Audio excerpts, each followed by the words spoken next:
I'm particularly gladdened by the speaker that NCAC has brought here, uh, Dr. Reuben Abati, who is not just very, very settled in the corners of power, but also a veritable professional of the cultural sector.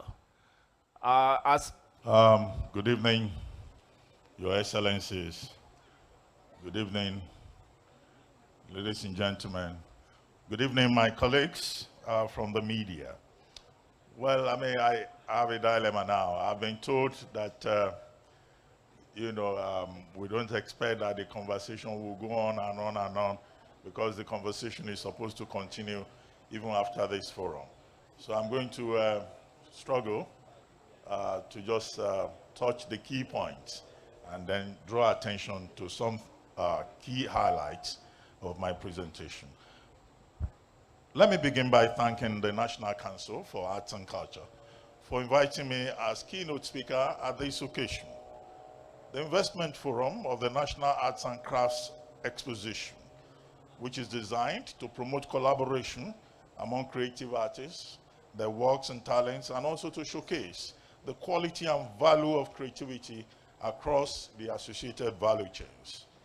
I would also like to thank in particular the Director General of the National Council for Arts and Culture, Otumba Olusegun Runshowe, a senior colleague of mine in the journalism profession, who has remained connected to his roots and who in serving Nigeria in public sector capacities continues to build bridges of collaboration and cooperation for the common good. Being fully aware that the reason for my presence here is not the exchange of pleasantries, I shall at this point proceed to the main subject of the day, which is a general reflection on how the creative industry can become the new oil for Nigeria and a major focal point for the diversification of the Nigerian economy beyond oil. The diversification of the Nigerian economy is one of those subjects long talked about, long in coming in terms of realization, a perennial target of many talk sessions. And yet, not much has been done about this proverbial magic wand that is supposed to help reset the Nigerian economy and provide a stronger footing for economic growth and development. In this brief commentary, I intend to raise a number of questions. Why has the discovery of oil in Oloibiri in 1956 failed Nigeria? Why is Nigeria trapped in the equivalent of a Venezuelan-like oil curse? Why has oil brought Nigeria more misery than joy? And how strategic is diversification or the search for alternatives? And where does the creative industry fit into all that? Can the creative economy save Nigeria, rehumanize Nigeria, or serve as a catalyst for further possibilities that can advance the goals of sustainable human development and economic prosperity? It must be quite ironic that Nigeria is now discussing the possibility of an alternative to oil. Following the discovery of oil at Oloibiri in Bayelsa State in 1956, the exploration of fossil fuel became the foundation upon which the future of the country that gained independence from British colonialists in 1960 was built. The oil industry will eventually account for less than 10% of GDP and over 90% of the country's foreign exchange earnings.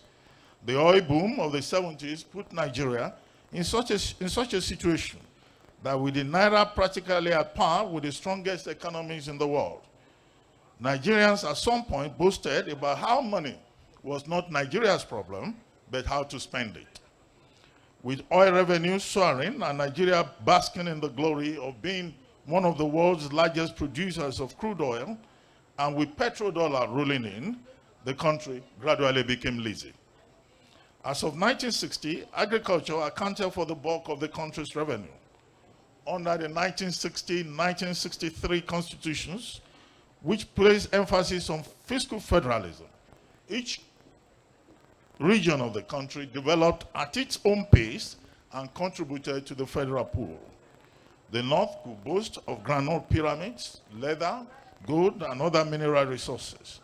The East had coal mines, and palm oil. The West had cash crops, cocoa, timber, rubber. Other parts of the country helped to complete the picture of a country that was proverbially flowing with milk and honey. In the 1960s, agriculture contributed 60% to Nigeria's gross domestic product, 70% to export, and 95% to food needs. But then, Nigeria missed it. That's my opinion. The country abandoned agriculture and other resources and focused on oil. This concentration on oil resulted in increased revenue earnings, but then more revenue did not necessarily translate into productive activities and significant economic output. Worse, for the most part, the country squandered the riches that came from oil. Its overdependence was essentially counterproductive. The entire country became disoriented. It took a while before we realized the damage that oil discovery and exploration had caused. This includes the 3-year civil war, which, while focusing on issues of equity and power, was also propelled by the struggle over oil resources, protests over marginalization, and the sharing of the national cake by ethnic minorities and other groups. The prolonged battle over fiscal federalism and resource allocation, crisis in the Niger Delta, and the rhetoric of imbalance and discrimination. Continuing strife over the future of Nigeria and the politics of hate. How oil wealth has not trickled down to the people, the average Nigerian will tell you. The politicization of everything Nigerian, from state and local government creation to elections, the making of political parties, and the very idea of Nigeria itself. A national culture of over-dependency, a rentier culture, and the scramble for oil-related opportunities, corruption, moral turpitude, and the scramble for a share of the cake. Whereas in the 70s, high levels of global demand of oil brought Nigeria more revenue and soon caused a clear overdependence on crude oil and the neglect of other sectors of the economy. The ugly outcome of that fixation is how a combination of factors has shown how vulnerable Nigeria was bound to become. The fortunes of oil in the global market changed. Global crude oil prices crashed and even became more volatile. Nigeria's population increased. Economic activity slowed down. Between 1988 and 2012, oil receipts to revenue ratio began to decline from 81% in 2011 to 67% in 2014. This was not due originally to exogenous factors or increase in productivity in other sectors. Agitations and youth restiveness in the Niger Delta, increased oil theft and piracy activities in the Gulf of Guinea, the opaqueness of oil operations, corruption, and uncertainties in the oil and gas sector created problems internally. Uncertainties in the international arena also contributed to the erosion of value that all of this amounted to. This volatility exposed the extent of Nigeria's vulnerability that I referred to earlier and affected the country's development process. By 2015, fluctuations in the global oil market resulted in massive revenue loss for Nigeria, with a decrease in foreign exchange earnings putting pressure on the naira, followed by currency devaluation and high inflation rates.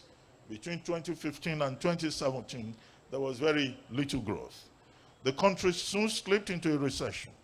Nigeria's eventual slight recovery was notably linked to a rebound in the spot price of crude oil. But the risk of uncertainty was again writ large with the COVID-19 crisis that happened upon the world in the first quarter of the year 2020, disrupting the world's demand and supply chains. Expectedly, developing countries with significantly poor capacity to deal with emergencies were worst hit. I see the moderator is looking in my direction. Don't worry. I'll just lay the foundation and then speak to the rest of it. Oil inventories built up around the world as supply crashed. Oil-dependent countries became even more vulnerable than ever. Nigeria's unproductive economy could not meet up with the new situation. Nigerian leaders often expect oil prices to remain high, but this has proven to be a baseless hope. States are unable to pay salaries, Annual budgets at both national and subnational levels have been locked year after year in the deficit mode. GDP growth rates remain low. The country's tax to GDP ratio is one of the lowest around the continent. Taxpayers will rather avoid or evade tax payments because they have their own doubts. Over the years, the country has failed, for the most part, to ensure a workable, efficient tax administration system because it was much easier, perhaps, for many Nigerians to collect rent from oil royalties. With dwindling oil revenue and the misalignments that we face, Nigerian leaders have taken to the option of borrowing. This has created a huge debt burden, with Nigeria's debt service to revenue ratio at over 67% as of the third quarter of 2021, and a perpetual cycle of unending budget deficits, which have to be funded with even more borrowing. The Debt Management Office, as well as the Ministry of Finance, insist that Nigeria's debt is sustainable and that the country does not have a debt problem, but a revenue problem. Whatever the real problem is, what is incontrovertible is the fact that Nigeria is a victim of misaligned options. With regard to revenue and the overdependence on oil, the situation is further complicated by other factors. The international campaign against continued dependence on fossil fuels, in line with the resolutions of the 2015 Paris Climate Accord. The lobby against carbon dioxide emission by the international community has also seen many countries and corporates setting targets on clean energy.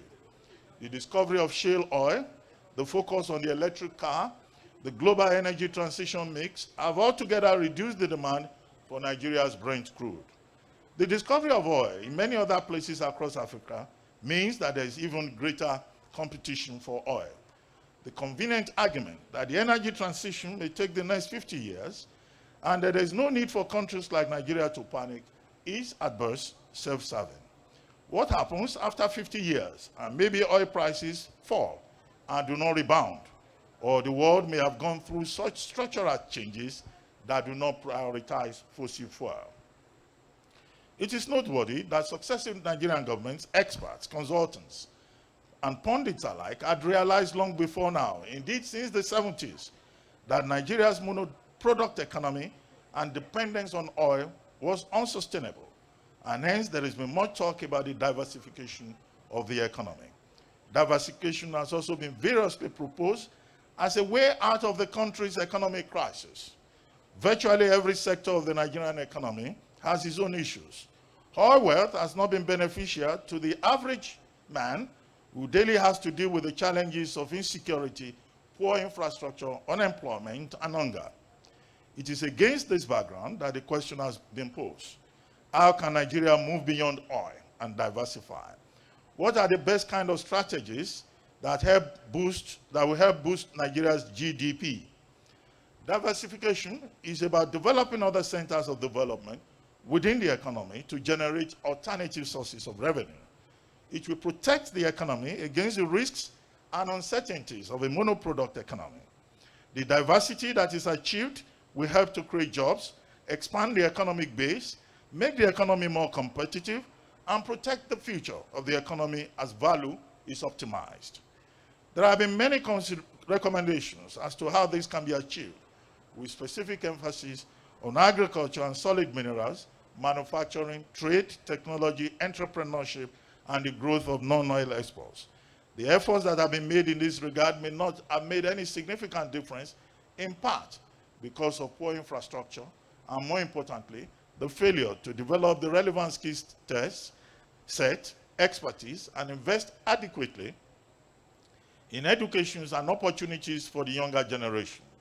It is clear that the diversification of the Nigerian economy is a matter of urgency. It is mandatory. The current spectacle of growth without development and the reduction of diversification to fashionable slogans that every government official mouths is unsustainable. It is not enough to develop blueprints. The Nigeria Industrial Revolution Plan, for example, the National Enterprises Development Program, another example. This must be followed up with proper linkages and practical activities. Whereas countless opportunities exist within the Nigerian environment, Nigeria is primarily a provider of raw materials for the creation of jobs in many other jurisdictions. The key challenge is production. The many fault lines within the economy cannot be addressed except Nigeria becomes a center of production. The starting point in this regard will be to identify sector-specific areas for strategic intervention that will offer the country a comparative advantage. Is there a blueprint for the diversification of the economy? And how actionable is such a blueprint in terms of its input-output linkages? What should government do to avoid leakages and wastages and bureaucratic red tape? What should be done to ensure that interventions at all levels, primary, secondary, or tertiary, are driven by local skills and content and not unconscionably outsourced to foreign interests and economic parachuters? Well, I mean, that's laying out the framework, but let me quickly rush through the remaining part of the presentation. Earlier on, there was the example of Venezuela that was being shown. The rich culture, the rich flora and fauna of Venezuela, and how Venezuela is an important tourism, well, I'm told that my time is almost on. How Venezuela is, you know, a good destination for tourism and for economic activities. Yes, Nigeria is also just as beautiful as Venezuela. We have the flora and fauna, we have the biodiversity, we have beaches, we have opportunities. Above all, we have great human resource. But the lesson from Venezuela is about how politics can sabotage even the best that is available in any country at all. In the last few years, and I hope, you know, I'm not trying to embarrass anybody here. You know, in the last few years, Venezuela, under Maduro and the military supporting him, you know, that country has been having issues, tension, conflict, so that even if you want to go to Venezuela, the political environment may not be so encouraging for you to want to go there for tourism. So leadership is what is important. Avoiding politics, refusing to politicize the cultural resources of a country is also very important. The other example will be Dubai. Many Nigerians like to go to Dubai. Dubai has become a very important tourist destination, not just for Nigerians, but for persons from other parts of the world. Now, the lesson of Dubai is also about leadership, about vision, about how a country, you know, a community can think ahead and move beyond oil, because, you know, Dubai is a perfect example of whereby, you know, you can move beyond oil and create opportunities. People want to go to fanciful hotels in Dubai is because they feel safe there. If you come to Nigeria also, yes, we have all of this. Nollywood is the third most attractive cultural phenomenon in the world, if I may use that phrase, after Hollywood and after Bollywood. Nollywood alone is worth over billions of naira, over 400 billion naira. When Nigeria rebased its economy in 2014, the contribution of Nollywood alone to GDP, the rebased GDP at that time, was 1.2%. And since then, Nollywood has been growing in leaps and bounds, creating jobs, providing opportunities. But the basic challenge that we have in Nollywood is the funding gap. It doesn't get as much funding as you know, its counterparts in other parts of the world. But the Nigerian government had tried to address that by creating a fund for the creative industry. And I think in that regard, we need to commend the Central Bank of Nigeria. And the level of creativity there is well indicated by the fact that across Africa, Nigeria's Nollywood has become a major tool of export, a major export from Nigeria. When our actors travel around Africa, many of them are household names, you know, from the north of Africa to the south of Africa. What we need to do is to invest more in that Nollywood and to see how culture can be used as a vehicle for diplomacy, as a vehicle for foreign relations. What government needs to do is just to provide more opportunities so that we can have that potential fully realized. Now, moderator. Okay, let me run through this. Okay, apart from Nollywood, film, then of course you have music, Nigerian music. Nigerian music is another area, of a great achievement, which is also an example if you have the right structure in place where you can use our music. And of course, what of creative writing? This is the country of Chimamanda, the country of Wole Soyinka, the country of Chinua Achebe, and many great writers. This is the country that has produced a Nobel Prize winner in literature. What we need to do is to provide within the education sector and the opportunities, within our environment that can produce more Wole Soyinkas, that can produce more Chimamanda, and that can produce more Achebes across the country, and which will help to place Nigeria on the global creative industry plane. I talked about music. Well, what is happening in the music arena is in fact phenomenal. This is the country of Burna Boy. This is the country of Wizkid. This is the country of Davido. And music in Nigeria today has gone to a level that even international superstars, collaborate with Nigerian artists. Many of these artists will probably say they've been able to achieve what they've been able to achieve because they are just talented. But maybe there are lessons that we can learn in terms of using their talent to provide greater opportunities for those who have similar talents. Quickly, the challenges that we face. Well, we talk about the creative industry, how it can create jobs, how it can help, advance the cause of humanity, and how we can use culture and the arts to humanize our society. One major problem in this regard will seem to be copyright. There is a copyright regime in Nigeria, but those who work in the creative sector, whether they are producing leather products or they are engaged in other aspects of the creative industry, we would like to see more to be done with regard to the enforcement of copyright laws. Well, security. Security will also seem to be another challenge, because if you look at the tourism sector in Nigeria, there is a lot that can be offered. Nigeria has rich festivals. Nigeria has, many tourist sites. But without security, how can we maximize the potential in that particular sector? But I leave you with this parting shot about how, at the end of the day, leadership and vision are important. Nigeria has a Nigerian Export Promotion Council. Nigeria has put structures in place, but we need to ensure that those structures work for the benefit of all and for the advancement of the good of our country. A country that is great, a country that has good people. Great nation, good people. Thank you. Let's hear it for Dr. Reuben Abati. Thank you very much. Sorry. Thank you. Well, I mean, that's the way these things go. Thank you very much for that incisive presentation. I'm sure the audience followed you very closely and has enjoyed it. Straight away, we will move on to the first discussant and second speaker.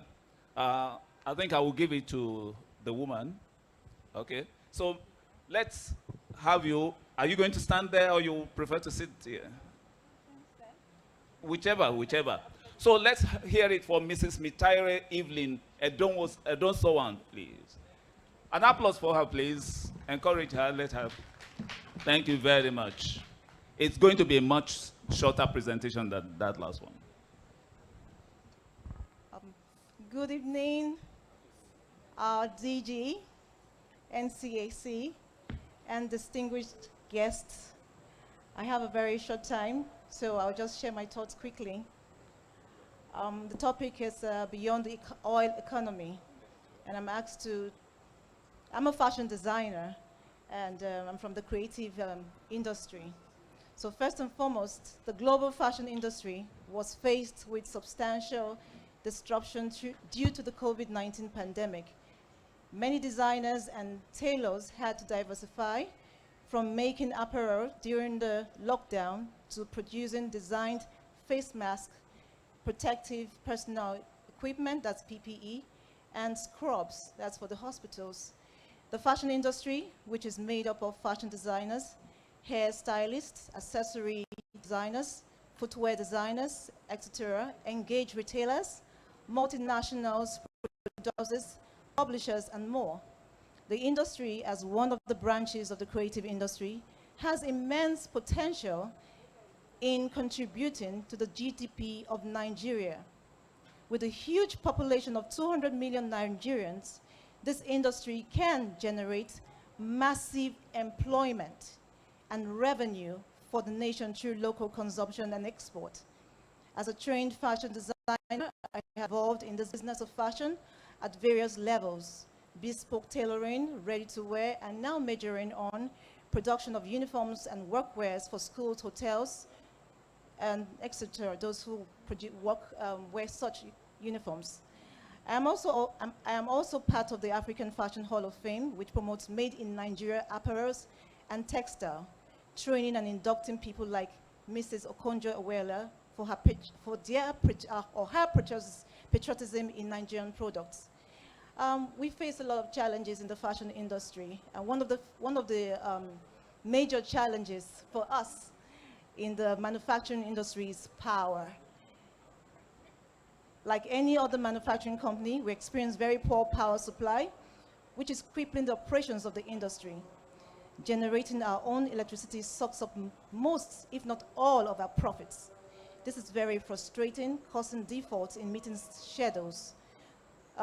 Where I'm asked to say, how can the government assist us? We need consistent power, constant power. The second challenge we face is financial challenge, difficulty in accessing loans and grants. As you know, bank loans carry very high interest rates, but we're grateful for the CBN giving us access to loans like the Agnes loan. We are aware that the government has rolled out several financial facilities to SMEs and MSMEs to cushion the effect of poverty and employment, but there's still more to be done in this sector regarding access to these funds. The process of getting these funds can be very difficult. A lot of startups and existing businesses still need these financial assistance from the government. Thirdly, attitudes and technical capacities. Artisans and technicians, I mean tailors, most of them require closer supervision than we would normally do for motivated and experienced staff. They did not acquire sufficient skill and experience of the business of fashion, and in their usually very short training session, lasting only 3 weeks to 6 months, what we get is a cut and nail finishing. We request more skill acquisition centers be established in all our local government areas. We also request the government to allocate more funds to the already existing skill acquisition centers, such as the one established by NCAC, National Council for Arts and Culture, Leeds Fashion Academy, to make them more efficient and serviceable to the people. Fourthly, importation of fashion accessories, such as low-quality fabrics, tailoring accessories, machines. Availability of good quality fabrics and tailoring accessories are limited and very expensive. Reactivating our textile mills will bring about massive growth in our economy and generate employment. The last point, because I only have 5 minutes, attitude to made in Nigeria goods. Patronage locally and internationally is low because of the poor finishing of our products. Imported products are generally preferred. Attitude to standard vary with individual workers in the fashion industry. This places additional burden on fashion entrepreneurs. Poor quality of our products has denied us the benefits of AGOA, Africa Growth and Opportunity Act. I request that work ethics should be improved to meet export standards so we can benefit from such initiatives as AGOA. The fashion industry can also be assisted by the government restricting the importation of certain goods to encourage local production. And I just want to say that we in the fashion industry face a lot of this. We just request that the skill acquisition centers be funded. That will help the fashion industry to grow. Thank you very much. Thank you very much. Can we say that thank you by our applause, please? Yes, thank you very much indeed, madam. And thank you particularly for keeping time. We'll be taking the last speaker right now, but I want to remind us the tradition of this section is that the discussion will continue on social media after here. So please, for those of you who are interested in continuing this discussion, make sure you leave your contacts with the officers of the National Council for Arts and Culture. With that said, I would like to invite Mr. Akachukwu Chukwuemeka to the podium, please. Thank you very much. Good evening.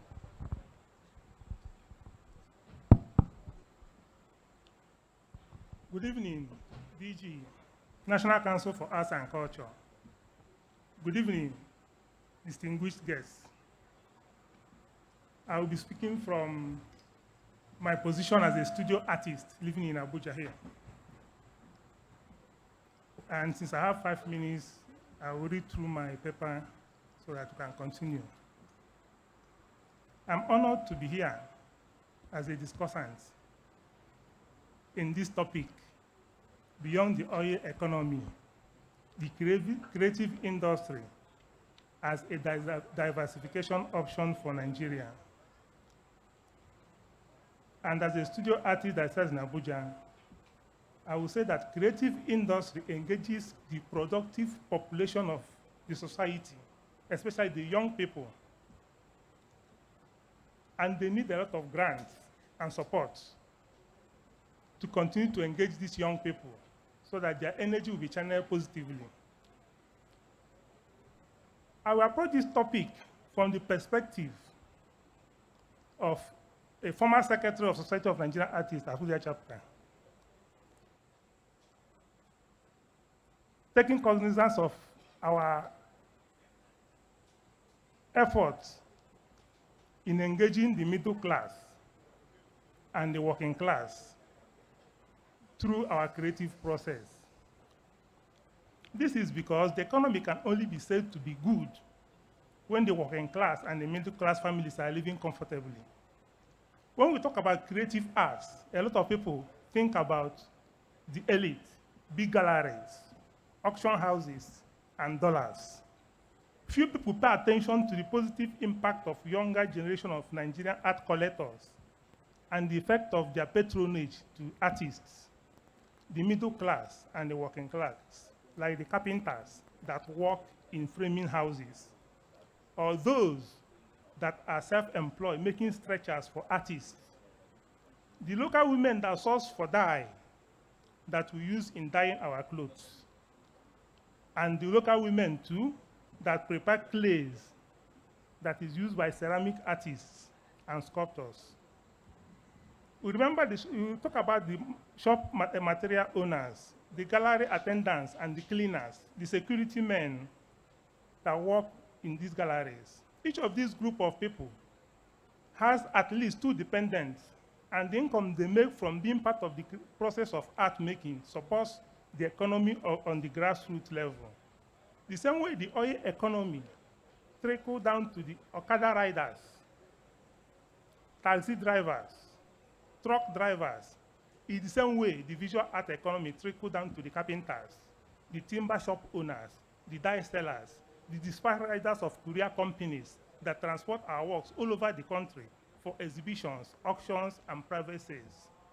When we talk about creative industries and diversification from the oil economy, people tend to omit the art and craft. In fact, policymakers pay more attention to Nollywood and fashion, forgetting a lot of artists.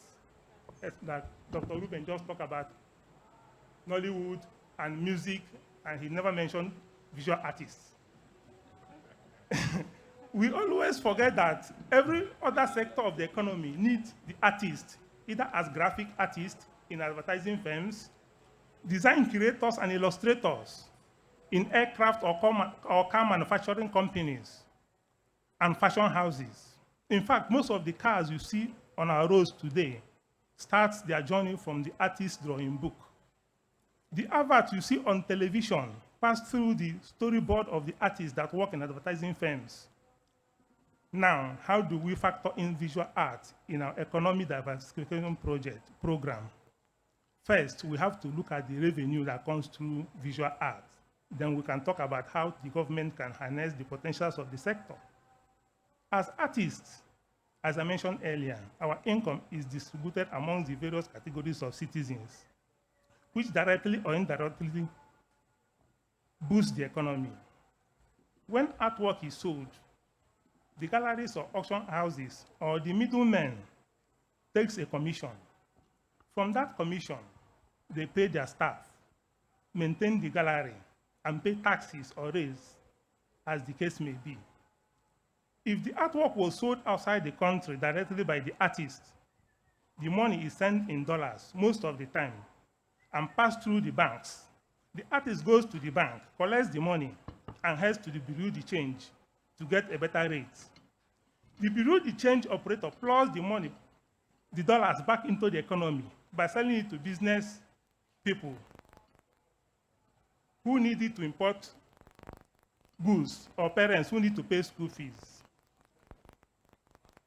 Our art and craft industry needs urgent attention. From the dye pit in Kano to the shoe factories in Aba to the fashion houses in Lagos, visual artists can play an important role if they can be supported to supply this industry with original designs and compositions that markets our identity.